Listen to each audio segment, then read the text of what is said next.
కాదు కాదు, అది కృష్ణ వాటర్ ఇంతవరకు తాగిందే లేదు ఇక్కడ. లోకల్ వాటర్ బోర్ నీళ్ళు.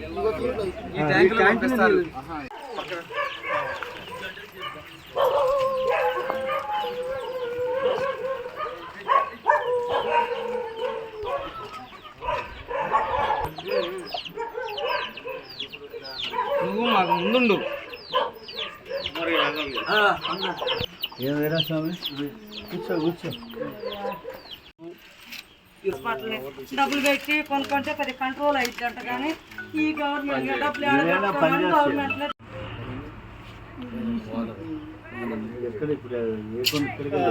పై వేసుకొని అలా నీళ్ళు పడుతున్నాయి.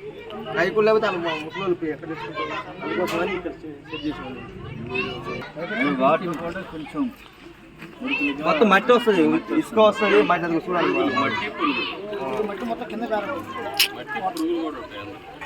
ఇది వైట్ వేసిన కాబట్టి ఇట్లా ఉన్నాయి. ఇది పురుగులు కనిపిస్తాయి.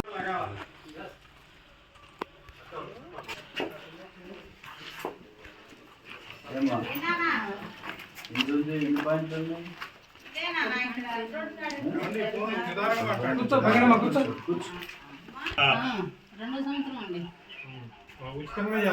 నువ్వు ఆగు కాసేపు. మందులు ఇస్తున్నారా? అయ్యే వాడుతున్నావా? మరో ఉద్దానంగా మారనున్న ఏకొండూరు మండలంలోని 21 గ్రామ పంచాయతీలు, 35 తండాలు. ఇవాళ ప్రభుత్వం నిర్లక్ష్య వైఖరి ఇక్కడ స్పష్టంగా కొట్టొచ్చినట్టు కనపడుతున్నది. ముఖ్యంగా భూగర్భ జలాల్లో సిలికాను, అలాగే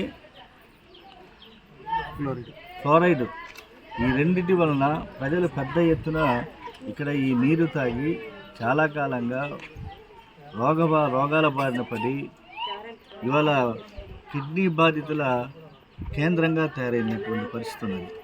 కాబట్టి ఈ సందర్భంగా ఇప్పుడు వీరాస్వామి మాట్లాడింది మీరంతా కూడా ప్రజలంతా చూస్తున్నారు. ఇటువంటి వీరాస్వాములు ఈ ప్రాంతంలో కనీసం వందల సంఖ్యలో ఉన్నారు. 21 గ్రామ పంచాయతీలు, 35 శివారు తండాలంటే ఎంతమంది జనం నివసిస్తున్నారో అర్థం చేసుకోవచ్చు. కాబట్టి వాళ్ళ ప్రభుత్వం కేవలం ఎన్నికల వాగ్దానాలు తప్పనిచ్చి అసలు ఎందువలన ఇక్కడ ఫ్లోరైడ్ని కంట్రోల్ చేయాలా, సిలికాన్ని కంట్రోల్ చేయాలా, ఆ వైపుగా ప్రభుత్వం చర్యలు తీసుకోవాల్సిన అవసరం ఉంది. దానికి కారణం మెయిన్ తాగునీరు. కాబట్టి ఈ తాగునీటికి సంబంధించి కృష్ణా జలాల సరఫరాని, మంచినీటి సరఫరాని వేగవంతంగా 50 కోట్లు శాంక్షన్ అయింది. ఇవాళ నత్తనడకన సాగుతూ ఉన్నాయి. తాబేలు కంటే ఘోరంగా కూడా నత్తనడకన సాగుతూ ఉన్నాయి. కాబట్టి ఏమైపోయారు ఈ ప్రజాప్రతినిధులు? ఎమ్మెల్యేలు ఏమైపోయారు, ఎంపీలు ఏమైపోయారు, గ్రామ సర్పంచ్ ఏమైపోయారు, వార్డు మెంబర్లు ఏం చేస్తున్నారు? రాజకీయాలకు అతీతంగా సేవ చేసినటువంటి సమయం ఇది, మానవత్వంతో. ఒక పక్కన గ్రామాలు కిడ్నీ వ్యాధి బారిన పడి ఇంకా ఇతరత్ర ఎముకల బలహీనత లాంటి వ్యాధులతోటి ఆస్టియోపోరోసిస్ ప్రబలి పూర్తిగా మంచాన పడేటువంటి పరిస్థితి ఉన్నది. ఇవాళ నలుగురు ఈ ప్రాంతంలో ఈ వారంలో 4 చనిపోవటం జరిగింది. 26 మంది సిద్ధంగా ఉన్నారు మత్స్యకోహంలోకి వెళ్ళటానికి. కాబట్టి వాళ్ళ వీరాస్వామి చూడండి, నడిచేటువంటి పరిస్థితి లేదు, స్టాండ్ లేని నడిచేటువంటి పరిస్థితి లేదు. ఇంకొన్ని రోజులు పోతే పోషకాహారం లేకపోవటం వలన, ఉచిత మందులు ఇవ్వలేకపోవటం వలన డయాలసిస్ వారికి మాత్రమే 10,000 రూపాయలు పింఛన్ ఇస్తున్నారు. కాబట్టి నేను డిమాండ్ చేసేటువంటిది డయాలసిస్తో సంబంధం లేకుండా ఎవరికైతే కిడ్నీ వ్యాధి బారిన పడ్డారో వారందరికీ కూడా 10,000 రూపాయలు పింఛన్ ఇవ్వాలని చెప్పేసి డిమాండ్ చేస్తున్నాం.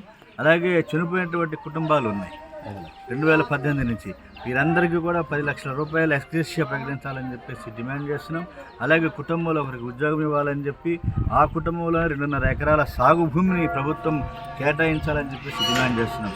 ఇవన్నీ కూడా 2018వ సంవత్సరం నుంచి కూడా హామీలుగా ఏది అమలైనటువంటి పరిస్థితి. న్యూట్రిషన్ కాబట్టి ఇవాళ పోషకాహారం అనేటువంటి పరిస్థితుల్లో అసలు మెడిసిన్స్ మీద కూడా ఇక్కడున్న వీరాస్వామి చెప్పిన దాన్ని బట్టి చూస్తే ఈ డయాలసిస్ అంటే మందుల మీద విశ్వాసం లేదు.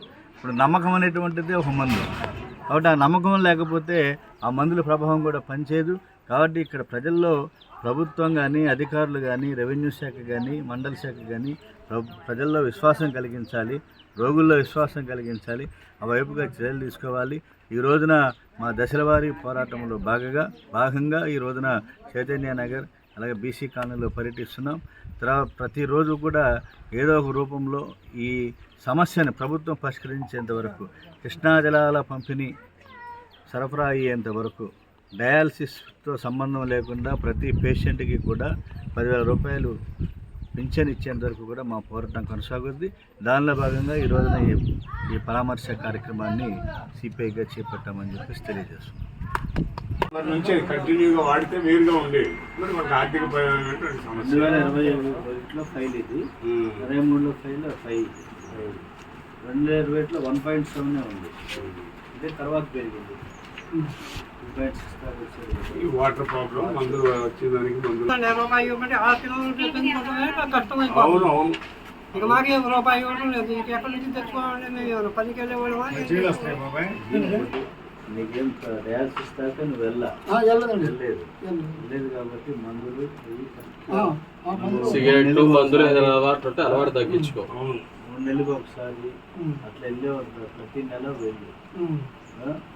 నువ్వు వచ్చినప్పుడు ఈ ఊపిరి హాస్పిటల్కి వెళ్ళేటప్పుడు దేవుడి గారికి ఫోన్ చేయి, నాకు ఫోన్ చేస్తాడు. నేను ఆ డాక్టర్కి ఫోన్ చేసి చెప్తాను, ఇట్లా ఏ గుంటూరు నుంచి మా వాడు వస్తున్నాడు, ఫీజు లేకుండా కొన్ని మందులు, ప్రైవేట్ మందులు అనేది ఉండదు. షుగర్ వచ్చిన కాంచి పరీక్షలు చేసుకొని ఇంకా వేసుకుంటాను.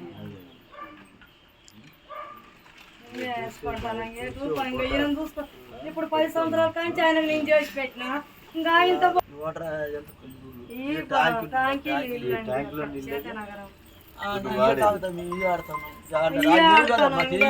కొనుక్కోవాలంటే ఆ టయానికి రాడు, ఇయ్యే తాగుతాం ఇక.